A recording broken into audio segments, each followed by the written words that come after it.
આઝાદીના 75 વર્ષ પૂરા થઈ ગયા એમ છતાંય એ બેઝિક પ્રશ્નો આટલી સરકારો ફેરવવા છતાંય એમને એમ જ છે કે આ એ જ પ્રજા છે કે જેમને એક આખું શાસન ભારતીય જનતા પાર્ટીને સોંપ્યું છે।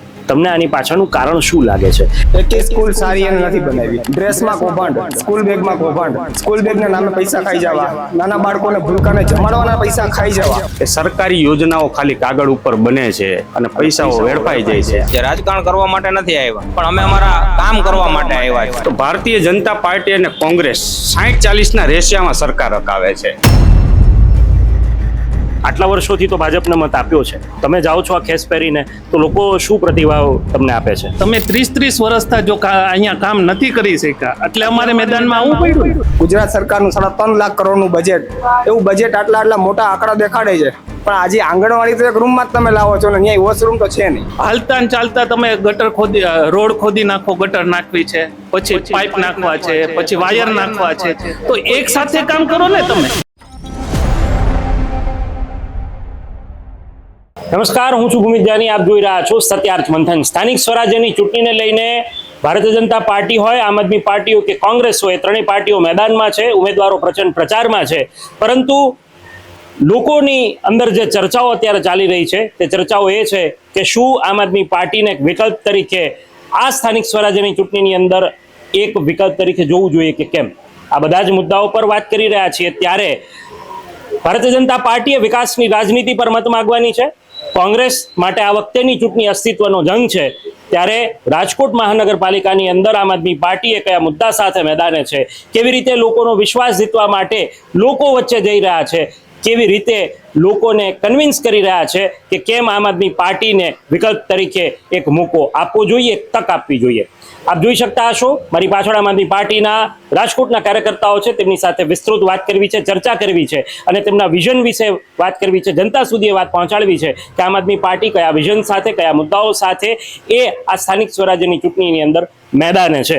મારી સાથે કાર્યકર્તામાં સૌથી પહેલા ચેતનભાઈ છે, તેમની સાથે વાતની શરૂઆત કરવી છે। ચેતનભાઈ, જે રીતે આમ આદમી પાર્ટી મેદાને છે અને સ્થાનિક સ્વરાજ્યની ચૂંટણીની અંદર મોટા ભાગની બેઠકો પર આમ આદમી પાર્ટીએ મેદાનમાં ઉમેદવારોને ઉતાર્યા, રાજકોટમાં કયા મુદ્દાઓ ભારતીય જનતા પાર્ટીનો ગઢ માનવામાં આવે છે અને વર્ષોથી શાસન રહ્યું છે, આમ આદમી પાર્ટી કેવી રીતે ફાઇટ આપશે? પહેલા તો તમને એ કહીએ કે અમે બધા આમ આદમી પાર્ટીના કાર્યકર્તાઓ છીએ, હોદ્દેદારો તો પછીની વાત છે। આમની પહેલા આમાંથી અમારામાંથી જ કોઈ ભાજપમાં કામ કરતું હતું, કોઈ કોંગ્રેસ સાથે કામ કરતું હતું। છેલ્લા 5 વર્ષની અંદર આ બધામાંથી કોઈના કોઈ આમ આદમી પાર્ટી સાથે જોડાવાનો મુખ્ય ઉદ્દેશ તો એ હતો કે આપણે ભારતીય જનતા પાર્ટીને પણ જોઈ, કોંગ્રેસને પણ જોઈ, પણ લોકોના જે મુખ્ય પ્રશ્નો છે, ચાહે એ પાણીનો હોય, રોડ રસ્તાનો હોય, ગવર્મેન્ટ ઓફિસોમાં જે અડચણ પડે છે એનો હોય, એજ્યુકેશન ઉપર હોય, આ પ્રશ્નો આઝાદીના 75 વર્ષ પૂરા થઈ ગયા, લગભગ 79 પૂરા થયા અને 80મું વર્ષ હાલે છે, એમ છતાંય એ બેઝિક પ્રશ્નો આટલી સરકારો ફેરવવા છતાંય એમને એમ જ છે। એટલે એમ લાગ્યું કે ભાઈ જે અત્યારે હયાતમાં ભારતીય જનતા પાર્ટી કે કોંગ્રેસ, આનાથી આ પ્રશ્નો સોલ્વ થાય એમ લાગતું નથી, એટલે હવે કંઈક આપણે નવી રાજનીતિ, કામની રાજનીતિ કરવી પડશે। એટલા માટે અમે આમ આદમી પાર્ટીના સપોર્ટમાં છીએ। વાત રહી રાજકોટ મ્યુનિસિપલ કોર્પોરેશનનું જે ઇલેક્શન છે એની, તો તમને કદાચ ખ્યાલ હશે, હમણાં જ રાજકોટ મ્યુનિસિપલ કોર્પોરેશનનું બજેટ આવ્યું, અપ્રોક્સિમેટલી 3.5 કરોડનું બજેટ છે। 3.5 કરોડ એટલે તમે અપ્રોક્સિમેટ જુઓ ને તો એક વોર્ડની અંદર લગભગ તમે કરો ને તો 80-85 કરોડ રૂપિયાનું કામ થાય એક વર્ષમાં। 5 વર્ષ માટે આપણે કોર્પોરેટરને ચૂંટીએ છીએ એટલે 400 કરોડ રૂપિયા જેવો ખર્ચો કોર્પોરેશન એક વોર્ડમાં કરે છે। હવે જો 400 કરોડ રૂપિયા 5 વર્ષમાં ખર્ચાવા છતાંય લોકોના પાણી, રોડ, મ્યુનિસિપલ કોર્પોરેશન સંચાલિત સ્કૂલો કે બીજા કોઈ પણ પ્રશ્નો હોય, પ્રશ્નો હજી એમને એમ જ છે। તો પ્રશ્ન અમારા માટે એ થાય છે કે આ બધા પૈસાઓ જાય છે ક્યાં? અંતે આનો જવાબ એવો મળે છે કે સરકારી યોજનાઓ ખાલી કાગળ ઉપર બને છે અને પૈસાઓ વેડફાઈ જાય છે। આ પૈસા કેના? આપણા તમારા જેવા લોકોના ટેક્સના પૈસા છે। આ કોઈ ભાજપ કે કોંગ્રેસનો કોઈ ઉમેદવાર કે કોઈ આગેવાન એમના ખેરાતમાં લઈ આવેલા પૈસા નથી. આ તમારા ને મારા પબ્લિકના ટેક્સના પૈસા છે, એનું વળતર એમને મળતું નથી. તો અમારી આ વખતની જે પ્રાયોરિટી છે, અમારા જે ઉમેદવારો 18 વોર્ડમાં લડે છે, એમાં અમારી પહેલી પ્રાયોરિટી એ છે કે જે લોકો આમ આદમી પાર્ટીને વોટ આપશે એને જે ચૂકવેલ ટેક્સના પૈસા છે એને પૂરેપૂરું વળતર પાણીના સ્વરૂપમાં, રોડના સ્વરૂપમાં, શિક્ષણના સ્વરૂપમાં, સરકારી સુવિધાઓના સ્વરૂપમાં અમે સારામાં સારી રીતે આપશું, એ અમે તમને કટિબદ્ધતા આપીએ છીએ. તમે કહ્યું કે મૂળભૂત સુવિધાઓ આટલા વર્ષોના શાસન પછી પણ નથી મળી, તો બીજો પ્રશ્ન એ પણ થાય કે આ એ જ પ્રજા છે કે જેમને એક હતું શાસન ભારતીય જનતા પાર્ટીને સોંપ્યું છે. તમને આની પાછળનું કારણ શું લાગે છે? કારણ કે આ મુદ્દો એટલા માટે જરૂરી છે કે જો કામ ન થયા હોત તો વિરોધી પાર્ટીઓ એ પણ આ વાતને લઈ આવશે કે તમે કામ ન કર્યા હોય તો અમને મત શું કામ મળે ભાઈ?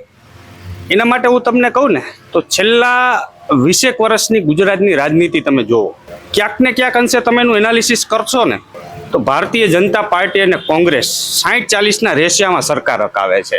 40%માં કોંગ્રેસના માણસો જ મલાઈ ખાય છે, ભાજપ સાથે સેટિંગ કરે છે અને સરકાર ચલાવે છે. તમને એનો તાજો એક્ઝામ્પલ આપું રિયલમાં, અત્યારે કોંગ્રેસ પણ ચૂંટણી લડે છે, આમ આદમી પાર્ટી પણ લડે છે અને ભાજપ લડે છે.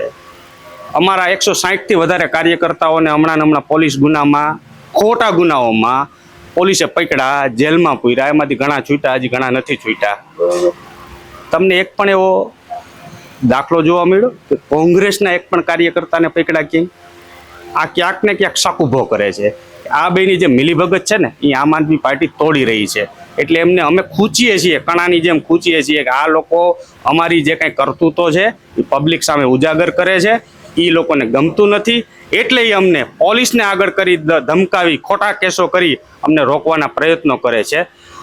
એટલે જ હું તમને કહું કે તમે એમ કહેતા, તમારો પ્રશ્ન એ હતો કે 30 વર્ષથી ભાજપને જ કેમ લોકો પસંદ કરે છે. એનું કારણ છે એને કોંગ્રેસમાં વિશ્વાસ રહ્યો નથી. એને ખબર છે કે આ લોકો 40% આના ભાગીદારો જ છે, તો 40% વાળાને ચૂંટવો એના કરતાં 60% વાળાને ચૂંટશો તો 5% કામ વધારે થશે. એટલા માટે એ ભાજપને ચૂંટે છે. પણ આ વખતે અમે સ્ટ્રોંગ ઓપ્શન આપ્યો છે એમને કે ભાઈ આમ આદમી પાર્ટીને સિલેક્ટ કરો. અમારા ઉમેદવારો યુવાન, શિક્ષિત અને કંઈક કામ કરવા માટેની ભાવના સાથે આવે છે. કોઈ પણ કામ કરવું હોય ને એનું દાન જ જોઈએ. જ્યાં સુધી તમારી પોતાની જ અંદરથી દાન જ ના હોય, જો સ્કીમો બનાવવી ને એ તો ઇઝી વાત છે. સ્કીમો તો હજારો બની અત્યાર સુધીમાં, પણ એનું રિઝલ્ટ શું મળ્યું? કાંઈ નહીં.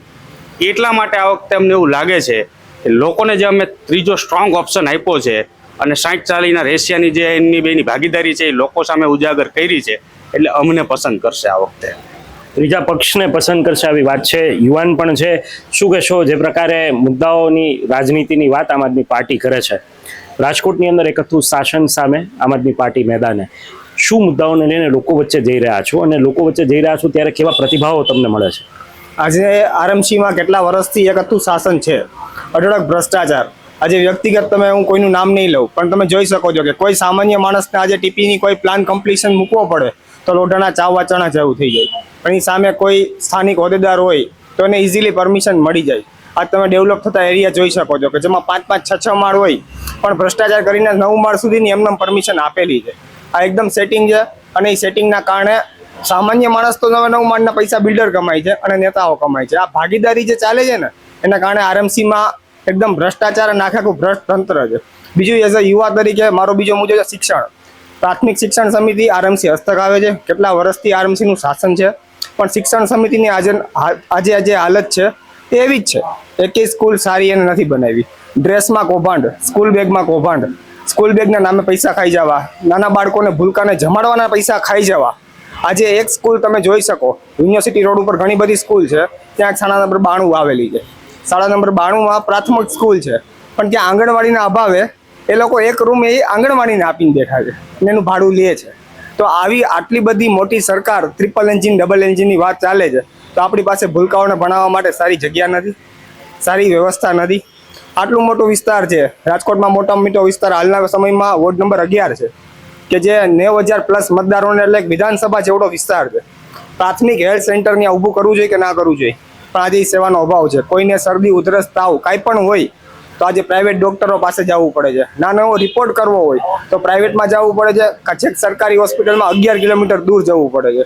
તો આ જે પ્રાથમિક શિક્ષણનો અભાવ છે, તો આરોગ્ય કેન્દ્ર પણ એક પ્રાથમિક જરૂરિયાત છે, જે બેઝિક ફેસિલિટીમાં આવે છે. પ્રાથમિક જરૂરિયાત શિક્ષણ તો બંધારણે હક આપેલો છે કે નાના બાળકોને 14 વર્ષ સુધીની શિક્ષણની વ્યવસ્થા સરકારે કરવાની જવાબદારી છે. હું નથી કહેતો બંધારણ કહે છે, આમાં વ્યક્તિગત વિરોધ નથી, પણ વિરોધ એટલે છે કે બાળકો શિક્ષણથી વંચિત છે.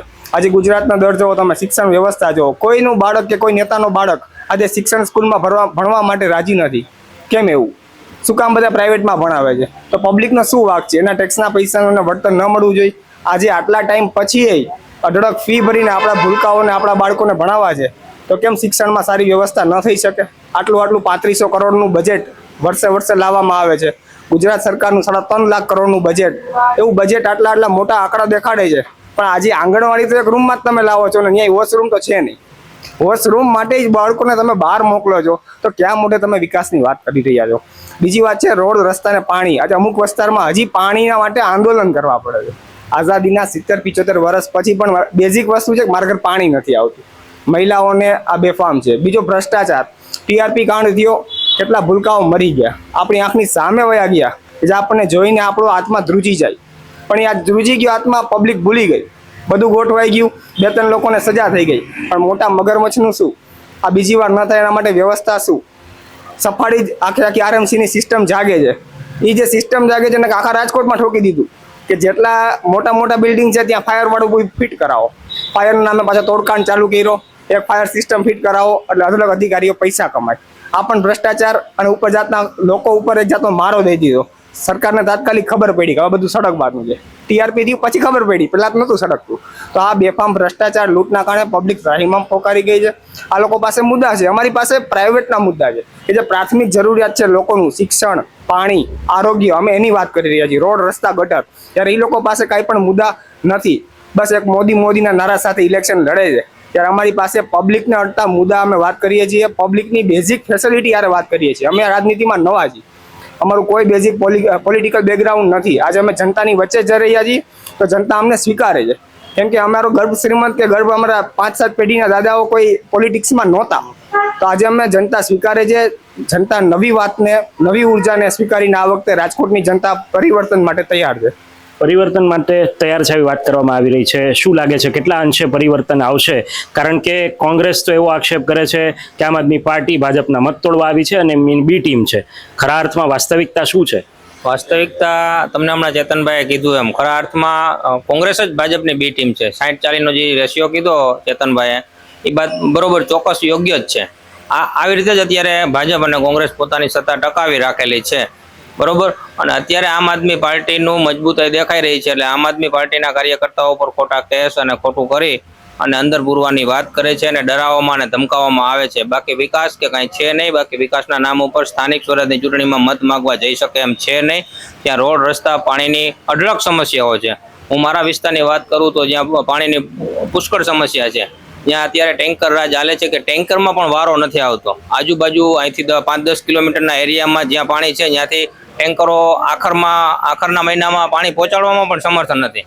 અને હરેક જગ્યાએ આ ભ્રષ્ટાચાર દ્વારા પાણી મળે છે, પણ આપણે વેરો ભરીને એ રીતે પાણી મળતું નથી. તો તમને કેમ એવું લાગે છે કે મૂળભૂત સુવિધાઓ પણ હજી સુધી ના મળી શકી અને છતાં પણ એક આથું શાસન ચાલતું આવે, તો આમ આદમી પાર્ટી હવે કેવી રીતે લોકો સુધી એ વિશ્વાસ લઈને જશે કે ભાઈ જો આટલા વર્ષો સુધી ચાલ્યું અલગ બાબત છે, પરંતુ હવે અમે ચૂંટાઈને આવીએ છીએ તો આટલા કામો કરીએ છીએ? કારણ કે નવા પક્ષ પાસે દરેકને આશા અપેક્ષા હોય અને યુવા અને શિક્ષિત ઉમેદવાર હોય તો સ્વાભાવિક છે એમની પાસે વધારે આશા અપેક્ષા હોય. તો એ મુદ્દા પર તમે લોકોને કેવી રીતે કન્વિન્સ કરશો? આમાં એવું છે કે જો અત્યારે ભાજપ અને કોંગ્રેસ એકબીજાના મિલીભગતથી સરકાર ચલાવે છે અને આમ આદમી પાર્ટી અત્યારે ત્રીજો ઓપ્શન બનીને આવી છે. અમારામાંથી કોઈ એવું નથી કે અમે અમારા કોઈ 7 પેઢીમાં અમારા કોઈ રાજકારણમાં હોય, સરપંચના સભ્યમાં અમે કોઈ ફોર્મ ભરેલું નથી. અમે કાંઈ નથી. અમે આમ જનતા છીએ અને અમે આમ જનતાના અમારા જે પ્રશ્ન હતા, અમારા પ્રશ્ન સોલ્વ નહોતા થતા, એના હાટું રાજકારણમાં આવ્યા છે. રાજકારણ કરવા માટે નથી આવ્યા, પણ અમે અમારા કામ કરવા માટે આવ્યા છીએ. જે આમ જનતાને જે જરૂરિયાત છે એને કામ કરવા માટે આવ્યા, એના સાથે જોડાયેલા રહેશું તળિયા સુધી. એની સાથે જોડાઈને જ કામ કરવા માટે આવેલા છે. કામ કરવા માટે આવ્યા છે આવી વાત સામે આવી રહી છે. શું કહેશો, જે પ્રકારે કામની રાજનીતિ અને આમની વાત આમ આદમી પાર્ટી કરી રહી છે, કોંગ્રેસ એ પણ આ જ મુદ્દા સાથે મેદાનમાં છે, એ પણ એવું જ કહે છે પાણી પૂરું પાડીશું, મહિલાઓ માટે સુરક્ષા વધારીશું, મેનિફેસ્ટોમાં એવું પણ કહ્યું કે સીસીટીવી નાખીશું ને આ બધી વાત કરે છે. તમને લાગે છે કે ખરા અર્થમાં આ મુદ્દાઓ એ જનતા જોઈ અને કોંગ્રેસને સ્વીકારશે ખરા? સૌપ્રથમ તો કોંગ્રેસ 70 વર્ષથી આ રાષ્ટ્રીય પાર્ટી તરીકે કામ કરી રહી છે. આજ દિન સુધી કોંગ્રેસ ક્યાંય રાજકોટ મ્યુનિસિપલ કોર્પોરેશનની ચિત્રમાં જ નથી. છેલ્લા 30 વર્ષથી તો સાવ નથી. એમ ભવિષ્યમાં પણ કોંગ્રેસની સત્તા હતી રાજકોટ મ્યુનિસિપલ કોર્પોરેશનમાં, ત્યારે પણ કોઈ જાતનું માળખાકીય સુવિધા ઊભી કરેલ નથી. છેલ્લા 30 વર્ષથી આ ભાજપનું શાસન છે. આજે વોર્ડ નંબર 11માં સુવિધામાં તમે ગણો તો વોર્ડ નંબર 11માં ફક્ત એક ગાર્ડન છે. વોર્ડ નંબર 11 એટલે રાજકોટ મ્યુનિસિપલ કોર્પોરેશનનો સૌથી મોટો વિસ્તાર, જેનું મતદાન છે લગભગ 90 થી 93 હજાર સુધીનું, અને પબ્લિક ત્યાં વિસ્તારની અંદર, મારા વિસ્તારની અંદર રહે છે 2 થી 2.5 લાખ, એટલે વિધાનસભા કરતાં પણ મોટો વિસ્તાર છે. અને છતાં પણ બેઝિક સુવિધાઓ આજે પણ નથી. બેઝિક સુવિધા કોઈ પણ જાતની, એક પણ સરકારી દવાખાનું અમારા વિસ્તારમાં નથી લાઇબ્રેરી, રમતગમતનું એક પણ મેદાન કોર્પોરેશન દ્વારા ફાળવવામાં નથી. એવું ફક્ત એક ગાર્ડન, એ પણ વર્ષ દિવસ પહેલા બનાવવામાં આવ્યું છે. તમે લોકોને કેવી રીતે વિશ્વાસ અપાવશો? તમે ચૂંટાઈને આવો છો, એટલે કે આમ આદમી પાર્ટીનું બોર્ડ બને છે, કોર્પોરેટર ચૂંટાઈને આવે છે, તો આ બધી જે સુવિધાઓ છે તેને કેવી રીતે, એના માટે શું પ્લાનિંગ હશે, શું વિઝન હશે, અને એ કેવી રીતે લોકો સુધી લઈ જશું કે અમે ચૂંટાશું તો આવી રીતે કરશું? અમારું વિઝન ક્લિયર છે. બધા શિક્ષિત અને સક્ષમ ઉમેદવારો ઊભા રાખેલા છે, અને વિઝન જે પેલા પાયાની સુવિધા છે એ સૌથી પહેલા એ પૂરી પાડવામાં આવશે. જે રોડ, રસ્તા, પાણી, ગટર, પછી ગાર્ડનની છે, લાઇબ્રેરી છે સ્ટુડન્ટો માટે, આંગણવાડી છે. આંગણવાડીમાં તમે 11 નંબરમાં તમે ગ્રાઉન્ડ રિપોર્ટ કર્યો હોય કે ના કર્યો મને ખ્યાલ નથી, પણ તમે જ્યારે ગ્રાઉન્ડ રિપોર્ટ ખરેખર કરશો ત્યારે તમને સાચી વાસ્તવિકતા ખબર પડશે કે વોર્ડ નંબર 11માં સમસ્યાઓ કઈ છે. વોર્ડ નંબર 11 ની અંદર ઘણી સમસ્યાઓની વાત સામે આવી રહી છે. શું કહેશો, આ સમસ્યાને નિવારવા માટે જ્યારે તમે લોકો વચ્ચે જઈ રહ્યા છો, લોકો કેવો પ્રતિસાદ આપે છે? કારણ કે અત્યારે આટલા વર્ષોથી તો ભાજપને મત આપ્યો છે, તમે જાઓ છો આ ખેસ પહેરીને, તો લોકો શું પ્રતિભાવ તમને આપે છે? પહેલાં તો અત્યારે અમે ડોર ટુ ડોરમાં જાય છીએ ત્યારે 80% વોર્ડની માલિકો રસ્તા એટલા બધા ખરાબ છે કે લોકો અમને એવું કહે છે કે પેલા રસ્તા કરો અને પછી તમે આવો. તો અમે એને રજૂઆત કરી કે ભાઈ આ 30 વર્ષ થયા જે સરકાર આપણે શાસનમાં છે, એ 30 વર્ષ થયા, અત્યારે 30 વર્ષની માલિકો કોઈ રસ્તા નથી બનાવ્યા અને વિકાસની મોટી મોટી વાતો કરે છે. અત્યારે અમે ડોર ટુ ડોરમાં જાય ત્યારે પાણીની એક મોટી સમસ્યા કહે છે કે આપણે આજે પ્રાથમિક સુવિધા કહેવાય કે આઝાદીના 79 વર્ષ પછી જો પાણી માટે જો પ્રજાને તડફડિયા મારવા પડતા હોય તો આનાથી તો બીજી શું નાની વ્યવસ્થા, આવી વ્યવસ્થા છે એ પણ નથી કરી શકતા, તો બીજી મોટી વ્યવસ્થા શું કરી શકે? અમે પ્રજા વચાર જાય તો એટલા બધા પાણીનું ગંદુ પાણી આવે છે અને ઘણું બધું પ્રજા કહે છે. તો અમે એને એવો વિશ્વાસ આપ્યો છે કે અમે આવ્યા એટલે પાણીની સમસ્યા અને રોડ, રસ્તા, ગટર, આ તમામ સુવિધા અમે તમારી પૂરી કરશું. તમામ સુવિધાઓ પૂરી કરશું, આ પ્રકારની વાત સામે આવી રહી છે. શું કહેશો, જે રીતે આમ આદમી પાર્ટી વાત કરી રહી છે, બીજી બાજુ એ પણ છે કે બંને ભાજપ અને કોંગ્રેસ એવો દાવો કરે છે કે એ લોકો પાસે સંગઠન નથી, આમ આદમી પાર્ટીને ઉમેદવારો પણ પૂરા મળ્યા નથી, અને એ બધી જે કાવા દાવાની વાત કરે છે. એ લોકો એવો પણ આક્ષેપ કરે છે કે યુવાનોને ટિકિટ આપી દીધી પણ યુવાનો પાસે અનુભવ નથી. તો તમે કેવી રીતે ડિફીટ કરશો એ પાર્ટીના લોકો સામે કે જે આવો દાવો કરે છે? તમે જે રીતે વાત કરી કે અમારા આમ આદમી પાર્ટીના ઉમેદવારો નવા છે નવા, અમે બધા નવા જ છે, પણ તમે 30 વર્ષથી જો અહીંયા કામ નથી કરી શક્યા એટલે અમારે મેદાનમાં આવવું પડ્યું ને. એવી ફરિયાદો ક્યાંય મળે છે કે ચૂંટાઈ ગયા એ આગલા નેતાઓ કોઈ વખત આવ્યા જ નથી? હા, અમે અહીંયા અમારા વોર્ડ નંબર 11 ના ઘણા વિસ્તારમાં એવી મળે છે કે અહીંયા અમારે બોર્ડ મારવું છે કે ભાજપના કોઈ પણ કોર્પોરેટરને એન્ટ્રી થવા દેવાના નથી. આવું વિસ્તારના લોકો કહે છે? વિસ્તારના લોકો કહે છે. અમને ત્યાં સુધી પણ કીધેલું છે કે અમને ખબર નથી કે અમારા કોર્પોરેટર કોણ છે. હવે હોય એક વોર્ડમાં 4 કોર્પોરેટર હોય, હવે એકનું નામ ખબર છે, 3નું તો નામ જ નથી ખબર, તો તમે કરો છો શું? તો તમને શું લાગે છે કેવા મુદ્દાઓ એ હકીકતમાં કોર્પોરેશનની અંદર ચર્ચાવા જોઈએ? કારણ કે જુઓ, એક સમય એવો પણ આવશે કે જ્યારે મતદારો એ રાષ્ટ્રીય મુદ્દા પર મતદાન કરી દે છે, જ્યારે ખરા અર્થમાં તો સ્થાનિક સ્વરાજ્યની ચૂંટણીની અંદર સ્થાનિક મુદ્દાઓની ચર્ચા થવી જોઈએ. તો તમને શું લાગે છે, આ લોકો અને ખાસ કરીને મતદારોને તમે શું એવી અપીલ કરવા માંગો છો કે તમે જ્યારે મત આપો ત્યારે તમે સ્થાનિક મુદ્દાઓ પર ચર્ચા કરો, સ્થાનિક મુદ્દાઓને ધ્યાનમાં લઈને તમે મત આપો? એવા લોકોને તમે શું કહેવા માંગો છો જે રાષ્ટ્રીય મુદ્દા પર રાજનીતિ કરવા માંગે છે? રાઈટ છો સાહેબ, અમે જ્યારે જાય છીએ ત્યારે સ્થાનિક આપણા ઘરના મુદ્દાઓ જોઈએ છે. અમે એવું પૂછીએ છીએ કે તમે તમારા ઘરના પ્રશ્ન શું છે.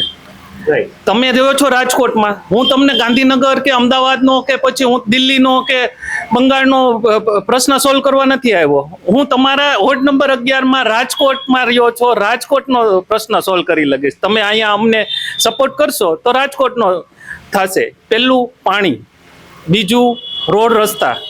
હાલતા ને ચાલતા તમે ગટર ખોદી, રોડ ખોદી નાખો, ગટર નાખવી છે, પછી પાઇપ નાખવા છે, પછી વાયર નાખવા છે. તો એક સાથે કામ કરો ને, તમે પ્લાનિંગથી કામ કરો.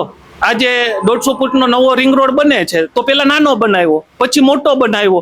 તમને ખબર જ છે કે આ ટ્રાફિક મોટું થાય છે, અહીંયા 150 ફૂટનો પાસ થઈ ગયો છે, તો એક સાથે બનાવવામાં વાંધો શું છે તમને?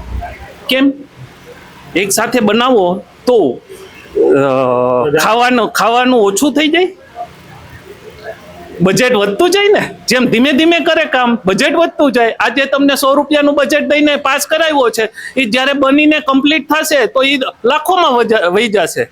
લાખો ગણું બજેટ વેડફાય છે. પ્રજાના જ પૈસા છે ને, મારા ને તમારા જેવાના જ પૈસા છે ને સાહેબ. આજે તમે વેરો ભરો છો, બરોબર છે, વેરામાં કેટલા પ્રકારના તમે વેરા ભરો છો? આજે તમે અહીંયા રાજકોટમાં એક 2 BHK નું ઘર હોય તમારી પાસે, પ્રોપર્ટી ટેક્સ, પાણી વેરો, કચરાનો વેરો, એજ્યુકેશન વેરો. સાહેબ તમે એજ્યુકેશન વેરો લ્યો છો, દ્યો છો ક્યાં? આરોગ્ય વેરો લ્યો, ક્યાં છે તમારી પાસે કઈ જવાબ? સરકાર તો એવું કે છે અમે એમ્સ બનાવી છે રાજકોટમાં. સાહેબ એમ્સ બનાવી છે, રાજકોટમાં બનાવી છે, રાઈટ છે. તમે એમ્સ દીદી, તમારો ધન્યવાદ. પણ એ સાહેબ રાજકોટમાં આવવાથી આ વોર્ડમાં તો ફરક નથી ને સાહેબ. તમે મારે એમ્સમાં ક્યારે, મને નાની બીમારી છે, મને તાવ આવતો હોય તો હું એમ્સમાં થોડો જવાનો છું સાહેબ. મને નાની બીમારી માટે કે અહીંયા તમારે નાનું એવું ક્લિનિક, આરોગ્ય કેન્દ્રમાં આરોગ્ય કેન્દ્ર આવે છે, બધાને હોય છે, દે છે. તમે આમ કયો અમારે પેરિસ જેવું બનાવવું છે, રાજકોટનો શાંઘાઈ જેવું બનાવવું છે, રાજકોટના રોડ રસ્તા તો સરખા કરો સાહેબ. પાર્કિંગના પ્રશ્નો તો સોલ્વ કરો. જ્યાં પાર્કિંગ દીધા છે ન્યાય પૈસાની કટકી કરે છે, મિલી ભગત છે. આ એટલા માટે આજ વખતે અમે એક સ્ટ્રોંગ ઓપ્શન વિકલ્પ છે કે આમ આદમી પાર્ટી, અને બધી જનતાને અપીલ છે, એકવાર મોકો આપો, કામ કરીશું અને કામ કરીને દેખાડીશું કે કામ આમ થાય સાહેબ. કે 30 વર્ષ રહીને તમે ખાલી વાતું કરી એસી રૂમમાં બેસીને ના થાય, પરસેવો પડે, ગ્રાઉન્ડમાં જાય ત્યારે પસીનો આમ પાડવો પડે, ત્યારે જ થાય છે. ગ્રાઉન્ડમાં જવું પડે, એસી કેબિનમાં બેસીને નિર્ણય ના થાય, આવી વાત સામે આવી છે. શું કહેશો તમે, કઈ કહેવા માંગો છો? જ્યારે ટીઆરપી કાંડ થયું ત્યારે ભ્રષ્ટાચાર હતો જ. જે બિલ્ડર લોબી છે, અમને જે માહિતી મળી છે એના મુજબ તમે કહું છું, ત્યારે ભ્રષ્ટાચાર તો હતો જ. કમ્પ્લીશન છે, ફાયર એનઓસી છે, લીપ એનઓસી છે, બધી એનઓસીમાં. પણ જ્યારે ટીઆરપી કાંડ થયું તે પછીનો જે ભ્રષ્ટાચાર વધ્યો છે એ 3 ગણો થઈ ગયો છે. બિલ્ડર લોબીએ અમને કીધેલું છે 3 ગણો. ફાયર એનઓસીના એક બિલ્ડિંગે 50,000 લેતા હતા, એના 1.5 થી 2 લાખ અત્યારે લે છે. અને એ પણ પ્રોપર કામ કર્યા પછી, ભ્રષ્ટાચાર જ, પ્યોર ભ્ષ્ટાચાર. પછી જે કમ્પ્લીશનનો મુદ્દો હતો, અત્યારે લગભગ રાજકોટમાં 90% બિલ્ડિંગ જે ટીઆરપી કાંડ પછી થયેલા તૈયાર છે એના આજ દિન સુધી કમ્પ્લીશન મળ્યા નથી. જે ખૂબ મોટો છે. વોર્ડ નંબર 11 એવો વિસ્તાર છે જે રાજકોટનો સૌથી વધુ ડેવલપમેન્ટ થતો વિસ્તાર છે, જ્યાં હાઈએસ્ટ રીચ લોકો રહેવા આવે છે. 150 ફીટ રિંગ રોડ લઈ લો, અંબિકા ટાઉનશીપ, જીવરાજ પાર્ક, અહીંયા ખૂબ બધા ડેવલપમેન્ટ થાય છે. આજ દિન સુધી અંદાજે 2 થી 2.5 વર્ષ થઈ ગયા, પણ આજ દિન સુધી જે પ્રોજેક્ટ તૈયાર થઈ ગયા છે એને કમ્પ્લીશન મળ્યા નથી. અને એ ફક્ત ને ફક્ત ભ્રષ્ટાચારના હિસાબે. ભ્રષ્ટાચારના હિસાબે આ વાત સામે આવી રહી છે. શું તમે કઈ કહેવા માંગો છો? નમસ્કાર, મારું નામ વિજયભાઈ ગોંડલિયા છે. સામાન્ય જનતાને મારી નમ્ર અપીલ છે તો ભાઈ આમ આદમી પાર્ટી ખરેખર ગ્રાઉન્ડ લેવલે કામ કરવા જઈ રહી છે, તો તેમને સાથ સહકાર આપો, મતદાન આપી અમને વિજય બનાવો અને ખરેખર લોકોને બેઝિક સુવિધા જે મળવી જોઈએ તે પણ મળશે. અને જે ખરેખર અનુભવી છે, જે 300 યુનિટ વીજળી છે, શિક્ષણ છે, આરોગ્ય છે, પછી બેઝિક સુવિધામાં આપણે રોડ રસ્તા જે કંઈ છે તે ખરેખર આપવા જઈ રહી છે, તો તેમને મત આપી વિજય બનાવો. આ પ્રકારના મુદ્દાઓને લઈને અત્યારે વાત સામે આવી રહી છે. જે પ્રકારે આમ આદમી પાર્ટી મેદાને છે, જે પ્રકારે આમ આદમી પાર્ટીએ તેમના મુદ્દાઓની વાત કરી છે, બસ લોકોને તેમના દ્વારા એવી અપીલ કરવામાં આવી રહી છે કે તમે એક વખત અમને મોકો આપો. ખેર, જનતા જનાર્દન છે, જનતા મતદારો એ પોતાના નિર્ણયો એ 26 તારીખે મતપેટીની અંદર મતદાન કરતી સમયે નક્કી કરશે. 28 તેનું પરિણામ એ મુદ્દા સ્વરૂપે આપણી આંખો સામે હશે. વાત એટલું જ છે કે સત્યાર્થ મંથન પણ આપને અપીલ કરી રહ્યું છે અને વારંવાર એ અપીલ કરી રહ્યું છે કે સવાલદાર પ્રજાને જવાબદાર નેતાઓને તંત્ર મળે છે. એટલા માટે જો તમે મત નથી આપતા તો તમે સવાલ પૂછવાને પણ અધિકાર નથી. કારણ કે જો તમે માત્ર ને માત્ર તમારી સમસ્યાઓ, માત્ર ને માત્ર તમારો વિરોધ એ જ મુદ્દાઓ પર તમે કહેતા રહેશો તો પ્રશ્ન એ પણ છે કે શું તમે મત આપ્યો છે? અને જે લોકોએ મત નથી આપ્યો એને આ પ્રકારના મુદ્દાઓ ઉઠાવવાની, વિરોધ કરવાની કોઈ અનુમતિ નથી. આ લોકતાંત્રિક દેશની અંદર આવું એટલા માટે કહેવું પડે છે કારણ કે માત્ર સમસ્યાઓની વાતો કરવાથી લોકશાહી ઢબે કામ નથી થવાનું. આ નેતાઓ પાસે કામ લેવા માટે આપણે પણ જવાબદારીપૂર્વક મતદાન કરવું પડશે. અને એટલા માટે આ 26 તારીખે આપ અચૂક તમારો જે કોઈ મત હોય, નોટા પણ હોઈ શકે, પણ આપવાનું ભૂલશો નહીં, જેથી કરીને લોકતંત્રની અંદર એ મજબૂતાઈ સાબિત થઈ શકે કે આજે પણ લોકો દ્વારા ચૂંટાયેલી બોડી એ લોકો માટે કામ કરે છે. ને એટલા માટે જ આ ચૂંટણીનું નામ સ્થાનિક સ્વરાજ્યની ચૂંટણી કહેવામાં આવે છે. સાચું સ્વરાજ્ય ત્યારે જ જ્યારે જનતા દ્વારા ચૂંટાયેલા પ્રતિનિધિઓ જનતા માટે કામ કરે. ખેર, અમારો પ્રયત્ન એટલો જ છે કે આપના સુધી દરેક પાર્ટીના મુદ્દા પહોંચાડવા, દરેક પાર્ટીના ઉમેદવારો એમનું જે વિઝન છે તે આપના સુધી પહોંચાડવું એ અમારી મુખ્ય એક માધ્યમ તરીકે ફરજ છે જે અમે નિભાવી રહ્યા છીએ. અમે ભારતીય જનતા પાર્ટીના લોકો પાસે પણ જઈ રહ્યા છીએ, કોંગ્રેસના લોકો પાસે પણ જઈ રહ્યા છીએ અને પૂછી રહ્યા છીએ કે તમે આ જનતા માટે શું કામ કરશો. આ જ પ્રકારના વિડીયોઝ માટે આપ જોડાયેલા રહો સત્યાર્થ મંથન સાથે. કમેન્ટ બોક્સની અંદર આપના પ્રતિભાવો આપવાનું ભૂલશો નહીં અને આ વિડીયો કેવો લાગ્યો એ પણ જણાવશો અને સાથે જ યુટ્યુબ ચેનલ સબસ્ક્રાઇબ કરવાનું, ફેસબુક પેજ લાઇક અને ફોલો કરવાનું ભૂલશો નહીં.